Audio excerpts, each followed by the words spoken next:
পারবো। আজকে এখানে ভগবান অষ্টাঙ্গ যোগের বিষয় বর্ণনা করছেন।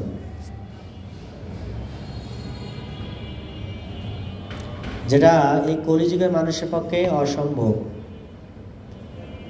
কেননা কলিযুগের মানুষ অষ্টাঙ্গ যোগ করতে গেলে কি হবে? তার সবকিছু হারাম হয়ে যাবে। হারাম বোঝেন তো? হ্যাঁ, তো হারাম হয়ে যাবে। এই জন্য বলছেন আমাদের পক্ষে অষ্টাঙ্গ যোগ সম্ভব না। তো এই অষ্টাঙ্গ যোগের এখানে বর্ণনা দিয়েছেন জপ, নিয়ম, আসন, প্রাণায়াম, প্রত্যাহার, ধারণা, ধ্যান, সমাধি। সমাধি হচ্ছে সর্বস্তরের যোগ পদ্ধতি। এই সমাধির মাধ্যমে কি হয় না, আমাদের ভগবানকে দর্শন করার সৌভাগ্য অর্জন হয়। বোঝা গেল? এই জন্য এখানে বলছেন যে আমরা যে বসি, আমাদের বসারও কিছু নিয়ম আছে। আমরা দেখি যে যার মতো উল্টাপাল্টা বসি, এরকম না। বসার কিছু নিয়ম আছে। আসন, আসনে বসতে হবে। শিলা প্রভুপাদ বসে আছেন কি আসন জানেন? পদ্মা আসন। আমাদের আসনের, আমাদের বসার মাধ্যমে কিছু কোয়ালিটি ধারণা আসে। আপনি দেখবেন যদি আসন, জপ, নিয়ম, পদ্মাসন, সুখাসন, এই যে আসনগুলি আছে, এগুলোর মাধ্যমে যদি কেউ বসে, অটোমেটিক তার ঘুম থাকবে না, ঘুম অটোমেটিক চলে যাবে। কেননা আসনের একটা পাওয়ার আছে। ঠিক আছে? যদি কেউ একবারে এরম করে বসে, ও ঘুমিয়ে যাবে। আবার একবারে যদি কেউ মাজা সোজা করে বসে, ও ঘুমিয়ে যাবে। কারণ বেশিক্ষণও বসে থাকতে পারবে না। এই জন্য মিডিল স্টেট থাকতে হবে, না নিচু না উঁচু, একদম ঠিক আছে। মিডিল স্টেট থাকলে কী হবে? সেই ব্যক্তি কি করতে পারে? যোগ সাধনা করতে পারে।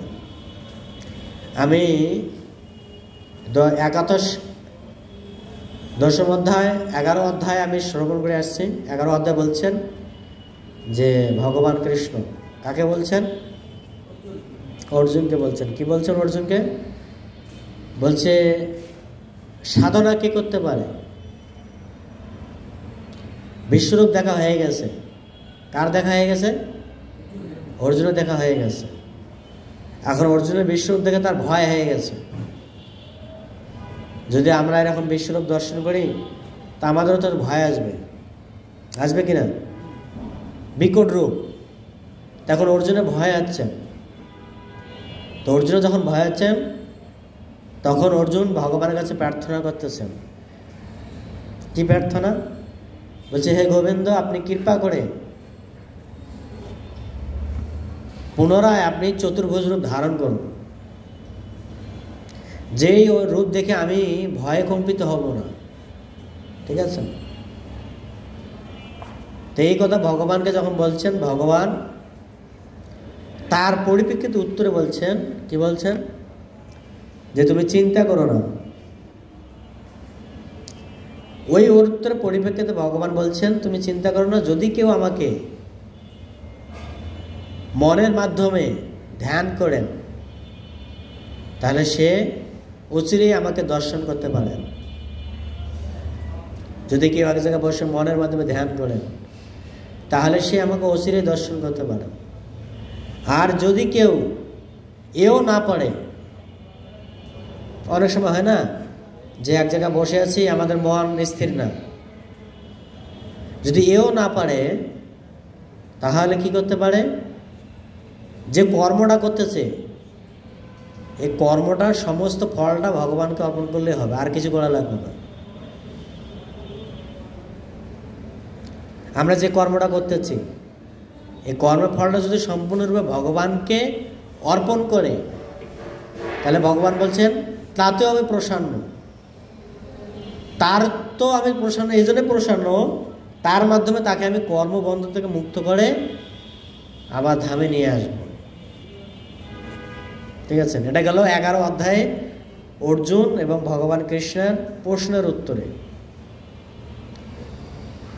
আর দ্বাদশ অধ্যায় 12তম অধ্যায় ভগবান কৃষ্ণ বললেন যে যারা কেবল যোগ সাধনা করে তারা শুধু দুঃখ ভোগ করে। ঠিক আছে, দ্বাদশ অধ্যায় আপনারা পাবেন ভগবদ গীতায়। সেখানে ভগবান বলছেন যে যারা কেবল যোগ সাধনা করে তারা কেবল দুঃখই ভোগ করে। তো ওই পরিপ্রেক্ষিতে ভগবান বলছে অতি উত্তম পরিপ্রেক্ষিত হচ্ছে কি, আমার সেবা করাটা হচ্ছে অতি উত্তম। ওই উত্তরের পরিপ্রেক্ষিতে বলছে আমার সেবা করাটা অতি উত্তম। তা ভগবান সেবা সহজ না কঠিন? কি কঠিন না সহজ? সহজ।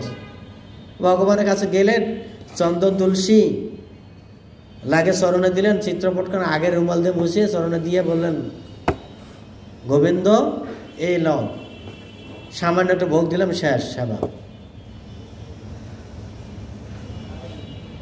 এখন সেবাটা সহজ, কিন্তু আমরা সেই সহজ পন্থাটাও করতে চাচ্ছি না। এখন ওই চিন্তা বাদ দেন, ওই সেবাটা করতে পারছেন না, ঠিক আছে, দরকার নাই। তার থেকে মহাপ্রভু কি সহজ নিয়ে আসছেন? হরিনাম সংকীর্তন নিয়ে আসছেন। ঠিক আছে, সেবা করা তোমার জন্য কঠিন, আর তুমি তো কর্ম করতেই পারো, হরিনাম গাইতেই পারো, যেখানে যান সেখানে হরিনাম মুখ দিয়ে গাইতেই পারেন। কি গাইতে পারেন কি না? যেখানে মন চায় গাইতে তো সমস্যা নেই, মুখ আছে, যেখানে যাই, বাসে যাই, ট্রাকে যাই, পিক আপে যাই, হরিনাম এটা একটা এখানে কাউন্টার নিয়ে চলছে হরিনাম। ঠিক আছে, হরিনাম গাওয়ার মাধ্যমে এইখানে বলছেন এই যে কেউ অষ্টাঙ্গ যোগের কথা বলছেন, এই হরিনাম যদি কেউ প্রত্যেক দিন করে তো অষ্টাঙ্গ যোগ এমনি সে প্রাপ্ত হয়ে যায়, তাকে আলাদাভাবে অষ্টাঙ্গ যোগ করার দরকার নেই। এক জায়গায় বসে ধ্যান করে দেখেন, বলছেন জপ, নিয়ম, আসন, প্রাণায়াম, প্রত্যাহার, ধারণা, ধ্যান, এগুলো অনেক কঠিন কিনা? আপনি এক জায়গায় বসে প্রাণায়াম মানে কি, আপনাকে এই যে আপনার শ্বাস, এই আপনার শ্বাস, এই শ্বাস কোথায় আনতে হবে জানেন? আপনার এই চোখের ভুরুতে আনতে হবে। এই নিঃশ্বাসটা আপনার চোখের ভুরুতে আনতে হবে। এখানে শিলা প্রভুপাদ বলছেন যে চোখের ভুরুতে আনলে হবে না, আমাদের একবারে চোখ মুজে ধ্যান করাও যাবে না, আর একবারে চোখ খোলা রেখেও ধ্যান করা যাবে না। যদি এরকম একবারে চোখ মুজে ধ্যান করি, ও ঘুমাই পড়ে যাব, হ্যাঁ, ঘুমিয়ে পড়বো না, ওইদিকে শুয়ে পড়ে যাবো। আবার একবারে যদি চোখ খুলে ধ্যান করি তাহলে কি হবে? ভালো কিছু বস্তু দেখলেই তার প্রতি আমি আকৃষ্ট হয়ে যাব। তার এক্সাম্পল দিয়েছেন সবরমুনি। ঠিক আছে, এই সবরমুনি তিনি 10,000 বৎসর জলের তলে তপস্যা করেছেন। কত বৎসর? 10,000 বৎসর। 10,000 বৎসর এক জায়গায় তপস্যা করলে জলের তলে, আপনি যদি চিন্তা করেন যদি সেখানে যদি থাকা হয় তাহলে তার শরীরটা কীরকম হতে পারে? একটা বস্তু যদি মাত্র বেশি না 100 বছর জলের তলের নিচে থাকে, সেই বস্তুটা থাকবে কি? থাকবে? ও বস্তুটাই থাকবে না। কিন্তু তিনি জলের তলের নিচে 10,000 বছর ছিলেন,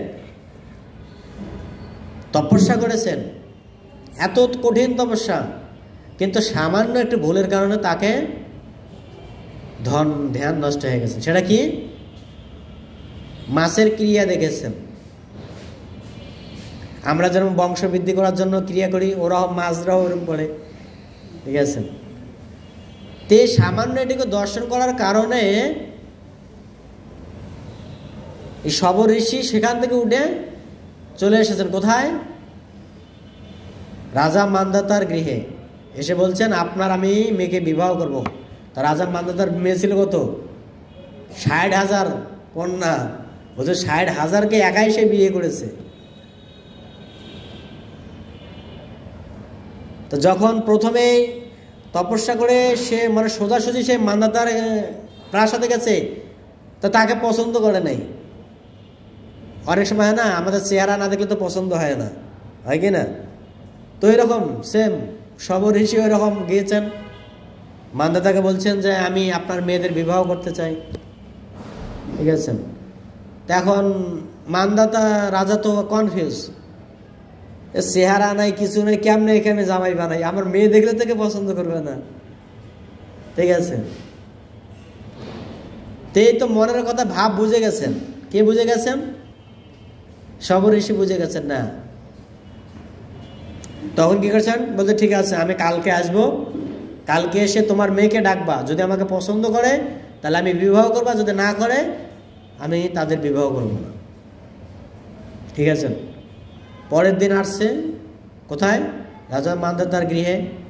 এমন এক রূপ মানে কি যুবক হয়ে আসছে, দেবরাজ ইন্দ্র দেখলে তার থেকে বেশি উজ্জ্বল রূপ নিয়ে আসছে। সেই রূপ দেখে 60,000 কন্যা বলছে আমরা একে প্রতিরূপে বরণ করতে চাই। তখন হ্যাঁ হ্যাঁ তখন রাজা মান্ধাতা বলছে ঠিক আছে, যেহেতু তারা তাদের আপনাকে পতি চয়েস করেছে, তো আপনার সাথে তাদের বিবাহ হবে। ঠিক আছে, কিন্তু এখানে শব ঋষি কিন্তু তার যোগ শক্তির মাধ্যমে নিজেকে বিস্তার করেছেন। এরকম না যে তিনি এক দেহ দিয়ে 60,000-এর সাথে বিবাহ করেছেন, এরকম না। তার যোগ শক্তির পাওয়ারে তিনি নিজের দেহকে বিস্তার করেছেন। বিস্তার মানে কি? নিজের দেহটাকে আলাদা আলাদা 60,000 খণ্ড ভাগে বিভক্ত করেছেন, প্রকাশ করেছেন রূপ। এরকম না যে তিনি একাই কি করে 60,000 মেয়েকে বিবাহ করবেন, না। তার এরকম পাওয়ার ছিল যে যোগ সাধনার মাধ্যমে তিনি নিজেকে বিস্তার করেছিলেন। ঠিক আছে, বিস্তার করার পর তাদের সাথে বিবাহ হয়েছে। এমনকি তিনি তাদের জন্য আলাদা আলাদা রাজপ্রাসাদও তৈরি করে দিয়েছেন। এরকম না যে কুড়ে ঘরে ছিল বা কি ভাঙ্গা টিন শেডে ছিল, এরকম না। তার জন্য আলাদা কুড়ে ঘর ছিল। ঠিক আছে, বিশাল বড় বড় রাজপ্রাসাদ। তো রাজা মান্ধাতা এই দৃশ্য দেখে তিনি চিন্তা করলেন একটু জামাইয়ের বাড়ি যাই, দেখি মেয়েরা কেমন আছে। স্বাভাবিক হয় না? বিয়ে দিয়েছেন, তার মেয়ের বাড়ি গেছেন, প্রত্যেকটা মেয়ের গৃহে দেখেছে একই মেয়েরা এত হাসি খুশি সংসার করতেছে, দেখে তো খুশি মা রাজা মান্ধাতা। এখন বড় কন্যাকে জিজ্ঞেস করছে জামাই কীরকম, কেমন সংসারে ভরণ পোষণ দিচ্ছে? বলছে কইও না, তোমার জামাই এত ভরণ পোষণ দিচ্ছে আমি কুলাতে পারছি না। সবসময় আমার কাছে থাকে, আমার ছাড়া কোথাও সে যায় না। 24টা ঘন্টা আমার পিছনে আছে, 24টা ঘন্টা আমার সাথে আছে। ঠিক আছে, এই কথা শুনে তো রাজা মান্ধাতা একদম খুশি। ঠিক আছে, তোমরা যদি খুশি থাকো তো আমার তো সমস্যা নেই। বাবা মা তো চায় যে মেয়ে যদি সুখে থাকে, চিন্তা কিসের? চিন্তা আছে? কোনো চিন্তা নেই। ঠিক আছে, তো সেই শব ঋষি মাত্র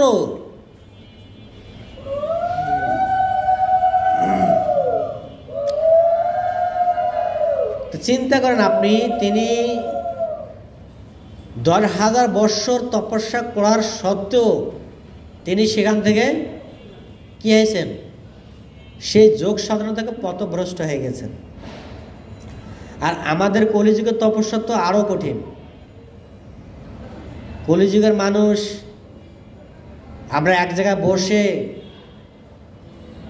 আসন করব, প্রাণায়াম করব, নিয়ম করব, তারপরে কি প্রত্যাহার মানে কি খাওয়া দাওয়া বন্ধ করে দেব।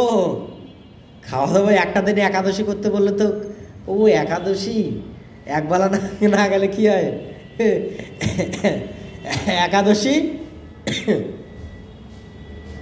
কি 24টা ঘন্টা না খাইলে মনে হয় যে দেহ প্রাণ যায় যায় ভাব, কি যায় কি না? কয় মনে হয় আর দেহটা চলবে না, গেল গেল গেল, দেহটা গেল। আর আপনি চিন্তা করেন প্রত্যাহার না খেয়ে এক জায়গায় বসে এরকম ধ্যান করে, ঠিক আছে, পদ্ম আসনে বসে ধ্যান করতেই হবে যতদিন ভগবানের অন্তরে আপনার দর্শন না হয়, ভগবানকে অন্তরে দর্শন না হয়, ততদিন ধ্যান করতে হবে। ঠিক আছে, ধ্যান যদি সফল হয় তখন আপনার সমাধি স্তর আসবে। ধ্যান সফল হলে সমাধি, সমাধি মানে কি একদম কোনোটাই চলবে না, সব একদম বন্ধ হয়ে যাবে। সমাধি মানে কি নিঃশ্বাস প্রশ্বাস থেকে শুরু করে সব বন্ধ হয়ে যাবে, স্থির হয়ে যাবে একদম। আর যখন এই অবস্থা আসবে তখন ভগবান আপনাকে দর্শন দিতে চলে আসবে, তার আগে ভগবান আপনাকে দর্শন দেবে না। তা আপনি চিন্তা করেন এই পর্যায়ে যাওয়াটা কি এত সহজ? আমাদের আয়ু তো হচ্ছে 60 বছর। আপনি 60 বছরে, শ্রীলা প্রভুপাদ বলছেন অত কিছু দরকার নেই, আপনি 12 বছর মঙ্গলারতি করেন না। 12 বছর মঙ্গলারতি মানে কি? এক যুগ। 12 বছর মঙ্গলারতি মানে কি? মঙ্গলারতি বোঝেন কি? হ্যাঁ, ভোরের আলোতে, ভোরের আলোতে উঠে স্নান করতে হবে, স্নান করে ভগবানকে পূজা করতে হবে। এই নিয়মটা খালি এক যুগ পালন করেন। এক যুগ মানে কি? 12 বছর। 12 বছর আপনি এইরকম নিয়মটা পালন করেন তো পারেন কিনা? পারবেন? ওটাও হবে না। 1 বছরও মানে 2 মাস যদি করি, 3য় মাস আর ঠিকঠাক হইবে না, সব উল্টাপাল্টা শুরু হইবে। মানে কি? হ্যাঁ, মঙ্গলাতির কোনো টাইম নেই। মঙ্গলাতি কি রাত 3টা থেকে শুরু হয়, 4:30 কমপ্লিট।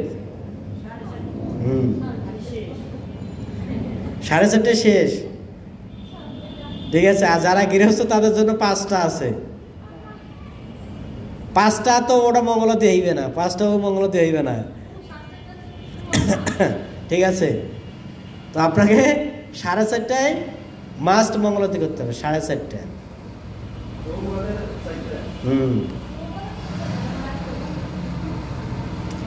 আগে আগে এরকম একটা কাহিনী আছে। এই কাহিনীটা হচ্ছে আমাদের মুম্বাই ইস্কন মন্দির আছে, তো ওইখানে এই কাহিনীটা হয়েছে। কাহিনীটা হচ্ছে এরকম, এক ভক্ত, তো আগে কিন্তু মঙ্গলাতি প্রভুপাদের সেই সময় 4টায় মঙ্গলাতি, তো 4টায়, হ্যাঁ 4টায় এরকম। ঠিক আছে, তো এক ভক্ত এই নিয়ে কেস করছিলেন মুম্বাই কোর্টে। বলছে এরা ইস্কনের সাধুরা শুধু মানুষদের কষ্ট দেয়। ঠিক আছে, কষ্ট মানে কি? 4টার সময় কেউ ঠান্ডা জলে কেউ স্নান করতে পারে? ভারতে ঠান্ডা মানে কি কঠিন ঠান্ডা, কিন্তু ঠান্ডা ঠান্ডা, গরমের গরম। এখন যদি বৃন্দাবনে যান, বৃন্দাবনে জলে হাত দিলে বরফ, আর বরফ জলে হাত দিলে অবস্থা খারাপ হবে, আপনার শরীর সঙ্গে সঙ্গে কালা হয়ে যাবে। আমাদের যেরকম খাগড়াছড়িতে যদি কেউ স্নান করে ভোরবেলা, আমি একবার গিয়েছিলাম খাগড়াছড়িতে ভোরের সময় স্নান করছি, তো স্নান করা মাত্রই আমার শরীরে পুরো একদম কালো হয়ে গেছে। মানে এত পরিমাণ ঠান্ডা খাগড়াছড়িতে, স্নান করা মাত্র আমার শরীর কালো হয়ে গেছে। কালো হয়ে গেছে মানে কি? রক্ত একদম কালচা চলে এসছে, আর রক্ত নাই। ঠিক আছে, আর ওই সময় আগুনে যেমনি তাপ দিছে তেমনি রক্তটা চলাচল শুরু হয়ে গেছে। ঠিক আছে, ওটা তো। আর বৃন্দাবনে তো ওই সময় মুম্বাই এক ভক্ত, ঠিক আছে, কেস করছিলেন যে এরা মানে ভক্তদের অনেক কষ্ট দেয়। ওই কোর্ট থেকে আদেশ আসে, মুম্বাইয়ের কোর্ট থেকে আদেশ আসে যে আপনাদের মঙ্গলাতি 4টায় না 4:30টায় করতে হবে। ওই থেকে 4:30টায় মঙ্গলাতি সারা বিশ্ব হচ্ছে। এটা কিন্তু এরা অনেক ইতিহাস, এক ভক্তের কৃপায় আর কি এটা 4:30টায় আসছে। কিন্তু শিলা প্রভুপাদের অ্যাকচুয়ালি ধারা হচ্ছে 4টা। ঠিক আছে, ওই ভক্ত কেস করছে বলে 4.5 মঙ্গলাতে আসছে। এটা